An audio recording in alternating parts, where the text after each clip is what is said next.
housing only, that would be not a good policy. What would you say about that? Can someone re-ask the question? I'm sorry, I just caught pieces of it here and there. Yeah. Or if you can get closer to the computer, maybe. I think that's where the. Can you I'm hear? sorry. If you stand, where's the computer? Right here. Let me pick If this you out. stand right here, you can I'll hear. speak so then you can also hear into the computer. Can you speak a little bit about, folks that are fearful of policies where it's housing only versus housing first, especially if it's not tied to mandatory treatment, compliance, and things like that. That's within it, the structure of the policy itself. Yeah. Maybe I can answer this, and thanks for that question. We don't do any work that is housing only. All of our housing comes with support services, and I think that the outcome for anybody who is living in housing, for whom unchecked or untreated substance use issues or mental health issues are occurring, and then behaviors are happening as a result of that. If those things can't change, people will lose their housing. The idea of the housing first model is that this housing also comes with support services. So the minute something like that crops up or occurs, the case management team sets to work to help the individual figure out, like, what do they want to do? You kind of have a choice to make at that point. Do you want to address this and stay in your housing, or are you really willing to go back out on the street? But I think the idea here is that the same thing would happen for someone who is formerly homeless as would happen. The majority of drug addiction and chaotic drug addiction and untreated mental illness is happening inside homes of people who have never been homeless, who are housed. So how do we approach those situations, right? So if someone is living in a house and has drug addiction or mental illness, if they're able to pay their bills, if they're able to pay their rent, and if their behaviors don't spill out into the community and affect other people, then they sometimes live in their homes for years like that. It's not so much the substance use, it's the behaviors associated with the substance use, right? So lots of people drink alcohol every day in the afternoon. No issues. Some people drink alcohol and then get loud, get violent. I'm not just talking about homeless folks, I'm talking about the community at large. So it's not the substance, it's the behavior associated with the substance. Some people don't have those behaviors and some people do. And I think that we treat people across the board the same way. When a behavior crops up and it's a lease violation or it's affecting the community, that has to be addressed. And sometimes that means you might have to leave your house for a little while and go into treatment so you can hold on to your housing. And sometimes it means you may be able to quit. Sometimes it means you do outpatient. Sometimes it means you just manage that use and it doesn't spill out into the community. I hope that's a helpful answer, but it's really taken individually, depending on what that person's issues are and how that issue manifests. Is that helpful? Yeah, that's excellent, John. We've got another question. I assume you're standing there for a question. I thought somebody else had a question. I can't hear you, I'm sorry. Okay.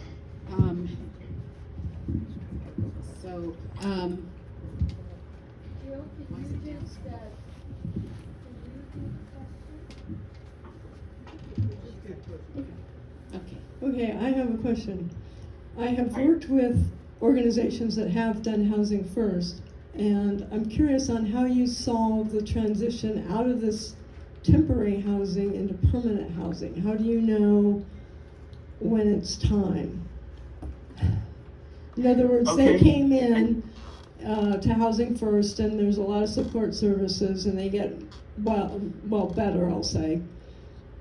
But how do they transition, or how do you know that they're ready to transition out of that into more permanent housing? Yeah, I think your question's really clear. Thanks, Diane. I think I understand that. Thank you. When we talk about housing first, we're absolutely talking about permanent housing. We're not talking about bridge housing, shelters, interim housing. We're not talking about the tiny villages or tiny shelters. Housing first is permanent housing. There are instances, to your point, where someone who's been living in permanent housing under a housing first model and receiving a subsidy may transition off of that subsidy, that they might they might get a job and they wouldn't be eligible for a subsidy anymore. And so we're always trying to help people reach their highest potential.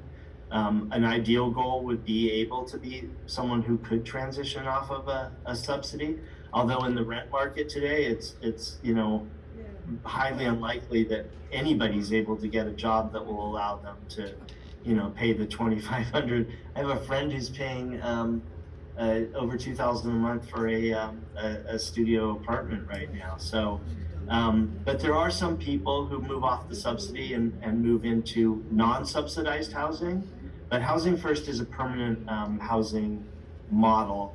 A distinction between that and the temporary or interim solutions. Like I know Arcadia was talking about a tiny shelter, a tiny village.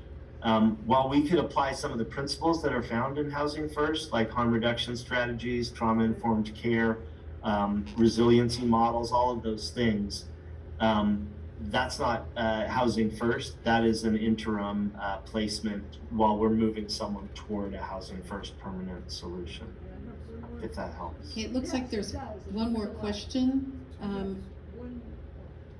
Okay, I think she had her hand up. Do you have a question back here? You need to come and ask it here. Thanks.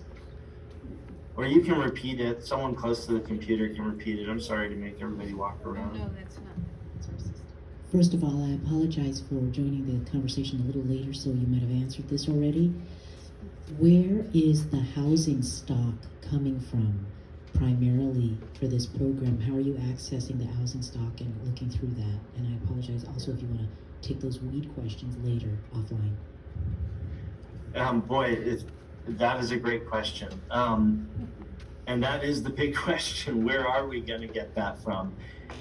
It doesn't exist. In 2010, when we started doing this, we literally, those 20 people that I talked about, we would outreach someone on a Tuesday.